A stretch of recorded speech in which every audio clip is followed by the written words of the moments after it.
Hi friends, welcome to Nahash kitchen. இது வரைக்கும் நம்ம சேனலை சப்ஸ்கிரைப் பண்ணாதவங்க சப்ஸ்கிரைப் பட்டனை ப்ரெஸ் பண்ணுங்கள். அப்படியே பக்கத்தில் இருக்க பெல் ஐக்கானை கிளிக் பண்ணுங்கள். அப்போ தான் நம்ம சேனலோட வீடியோஸை நீங்கள் மிஸ் பண்ணாமல் தான் பார்க்கலாம். வாங்க இப்போ வீடியோக்குள்ளே போகலாம். ஹாய் ஃப்ரெண்ட்ஸ், இன்றைக்கி நம்ம சேனலில் என்ன ரெசிபி பண்ண போகிறோன்னா சென்னா மசாலா கிரேவி தான் பண்ண போகிறோம். அது இட்லி, தோசை, சப்பாத்தி, பூரி, இடியாப்பம் எல்லாத்துக்குமே சூட் ஆகும் ஃப்ரெண்ட்ஸ். இது ஹெல்த்தியானதும் கூட. இதை எப்படி பண்ணலான்னு தான் பார்க்க போகிறோம். வாங்க. சுண்டலை ஓவர் நைட் நல்லா ஊற வச்சுட்டு மார்னிங் நான் 6-7 விசில் விட்டு எடுத்துக்கிட்டேன். அப்போ தான் நல்லா சாஃப்டாக இருக்கும். பாருங்கள், நான் அமர்த்தி காட்டுறேன். அந்த சுண்டலை எவ்வளோ சாஃப்டாக வெந்திருக்கு பாருங்கள். 7-8 விசில் விட்டுக்கிட்டிங்கன்னா இந்த அளவுக்கு சாஃப்டாக இருக்கும். ஏன் இந்த அளவுக்கு சாஃப்டாக இருக்கணும்னா, நம்ம மசாலாலாம் சேர்த்து கிரேவி பண்ணும்போது அந்த கிரேவி இதுக்குள்ளே உப்பு காரம்லாம் நல்லா இறங்கி டேஸ்ட் அதிகப்படுத்தும். அதுக்காக தான். வாங்க எப்படி பண்ணலான்னு பார்க்கலாம். கடாயை வச்சுட்டு எண்ணெய் தேவையானது சேர்த்துட்டேன். அதுவும் ஹீட் ஆகிடுச்சி. இப்போது ஆனியனை சேர்த்துடலாம். நம்ம இப்போ வதக்கிறதெல்லாம் அரைச்சிக்க போகிறோம் ஆற வச்சு. அதனால் பெரிய பெரிய வெங்காயமாக கட் பண்ணி போட்டு வதக்கிறேன். அப்புறம் மசாலா, இதுக்கு தேவையான மசாலா எடுத்துக்கிட்டேன்.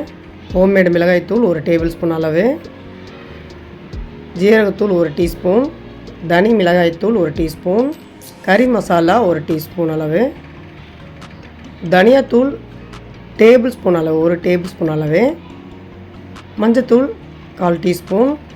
இதுக்கு தேவையான மசாலா இது தான்.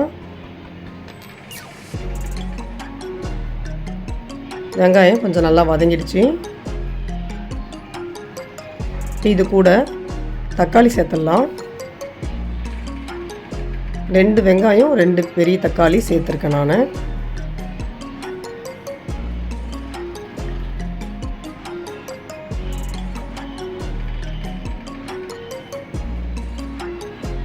இதுவும் நல்லா வதங்கிடுச்சு கொஞ்சம். இப்போது அந்த மசாலாவை நம்ம இதில் சேர்த்துடலாம்.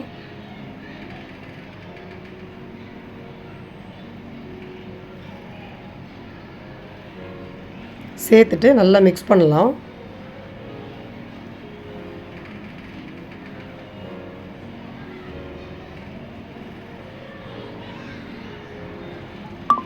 இது சேர்த்துட்டு நல்லா வதக்கக்குள்ளே நல்ல வாசனை வரும். எல்லா மசாலாவும் மிக்ஸ் ஆகிட்டு வதங்குற வாசனை. தேவையான அளவு தண்ணி சேர்க்குறேன். இது நல்லா இன்னும் கொதித்து வேகட்டும். அப்பப்போ நம்ம இடையில கிளறி கொடுத்துக்கலாம்.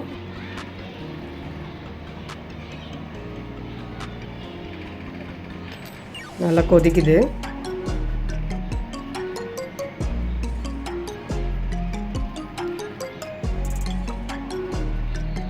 அவ்வளோதான் ஃப்ரெண்ட்ஸ். இதை ஆற வச்சுக்கலாம். அப்போது நம்ம ஆற வச்சுட்டு மிக்சியில் சேர்த்துட்டேன். இது கொஞ்சம் அரைச்சி எடுத்துடலாம். நம்ம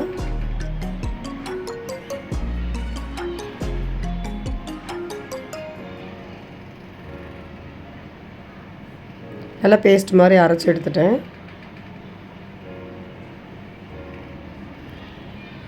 இப்போ ப்ரெஷர் பேனில் கொஞ்சம் ஆயில் சேர்த்துட்டேன். ஆயில் ஹீட் ஆனதும் ஜீரகம் சேர்த்துட்டேன். கொஞ்சம் ஒரு பிரியாணி இலை, பட்டை 2, ஏலக்காய் 2, கிராம்பு ஒரு 4,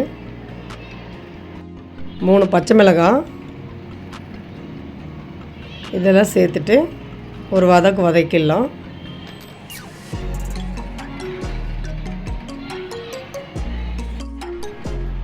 இது கொஞ்சம் வதங்கினதும் நம்ம அரைச்சி வச்ச அந்த மசாலாவை இதில் சேர்த்துட்டேன். கரைச்சிட்டு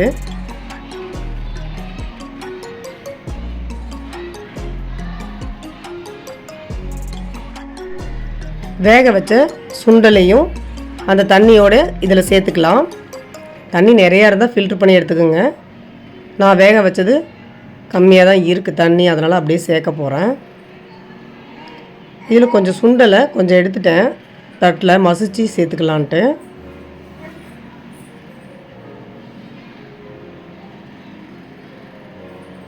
இப்போ இந்த கிரேவி லைட்டாக கொதிக்குது. சுண்டலை சேர்த்துட்டு நல்லா மிக்ஸ் பண்ணிக்கலாம்.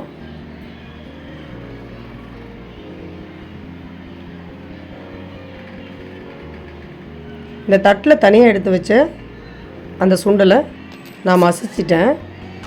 இப்போ அதையும் இந்த கிரேவியில் சேர்க்குறேன். ஏன்னா திக்னஸ் நல்லாயிருக்கும், சாப்பிடும்போது எல்லாம் ஒன்றா சேர்ந்த மாதிரி ஆகும். அதுக்காக தான் சேர்த்துட்டு அதையும் நல்லா மிக்ஸ் பண்ணுறேன். இப்போ இது நல்லா கொதிக்கட்டும். நடுவில் மிக்ஸ் பண்ணி கொடுத்துட்டே இருங்க, இல்லாட்டினா அடி பிடிக்கும். தேவையான உப்பு சேர்க்குறேன்.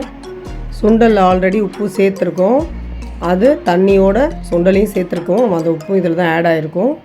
இப்போ நம்ம அரைச்சி விட்டு அந்த விழுதுக்கு மட்டும் உப்பு சேர்த்துருக்கேன். நீங்களும் அதேமாரி பார்த்து சேர்த்துக்குங்க. இது கொதிக்கக்குள்ளே நல்ல வாசனையாக இருக்குது.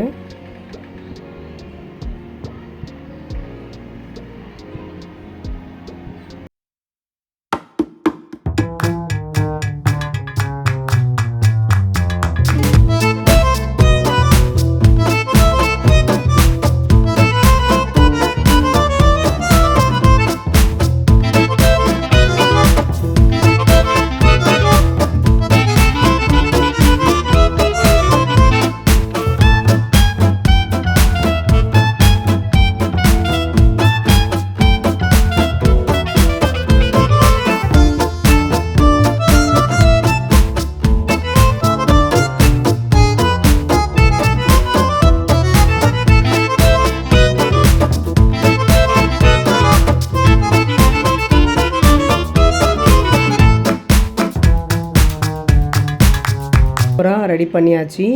சுட சுட தயாராக இருக்குது. நம்ம டிஃபன் எந்த டிஃபனுக்கு வேணாலும் இதை வச்சு சாப்பிடலாம். நீங்களும் இதேமாரி செய்து சாப்பிட்டு பார்த்துட்டு இதனுடைய டேஸ்ட் எப்படி இருந்ததுன்னு எனக்கு கமெண்ட் பண்ணுங்கள்.